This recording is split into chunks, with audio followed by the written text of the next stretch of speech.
On that historical night of April 14th, 1912, there were 2,228 passengers aboard the biggest sea vessel ever built, the Titanic.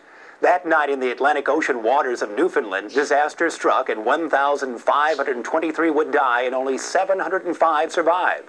Now, 83 years later, only about a half dozen of those survivors are still alive. One of them is 84-year-old Elanor Shuman, who has lived here in Elgin for 61 years. As a baby, she traveled with her mother and 4-year-old brother, and both were survived as well. Eleanor's mother passed away at the age of 83, and her brother died in 1968.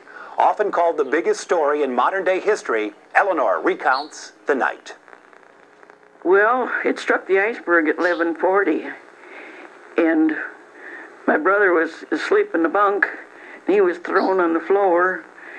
And then the ladies went out on the deck to see what was going on, and here was ice all over the deck, and they were kicking it around and having a good time. And an officer came down and says, "Everybody get back to your cabins. We'll be getting underway shortly." And so they came back in the cabin, and after that, the table steward came and rapped on the door. He said, "Get your coats on." He said, "Get your coats on. The Titanic is sinking."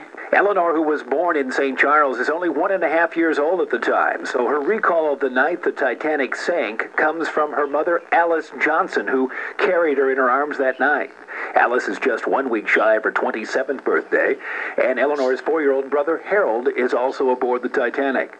They're returning to this country after visits to Finland and Sweden. They're traveling with 2 women from Sweden, emigrating to the United States. One survives, and one doesn't.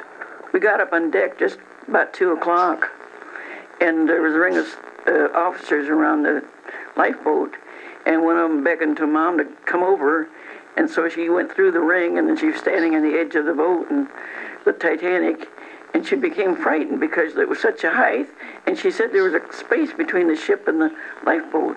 So the man in the lifeboat says, "Don't look down. Close your eyes and fall forward, and I'll help you." So he did, and he helped her to a seat. And your 4-year-old brother, how does he get to the lifeboat?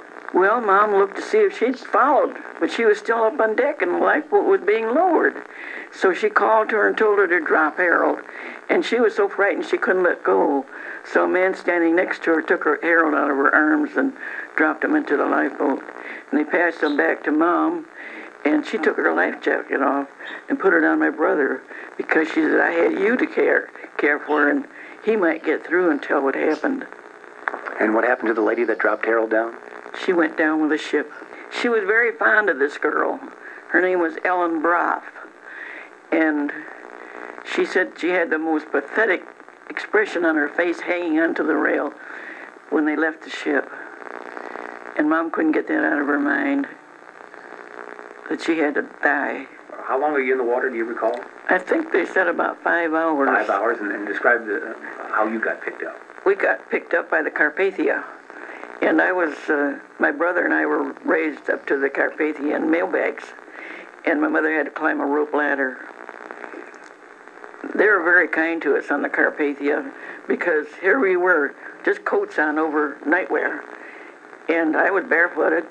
So they cut up blankets and made coats for us and booties for me.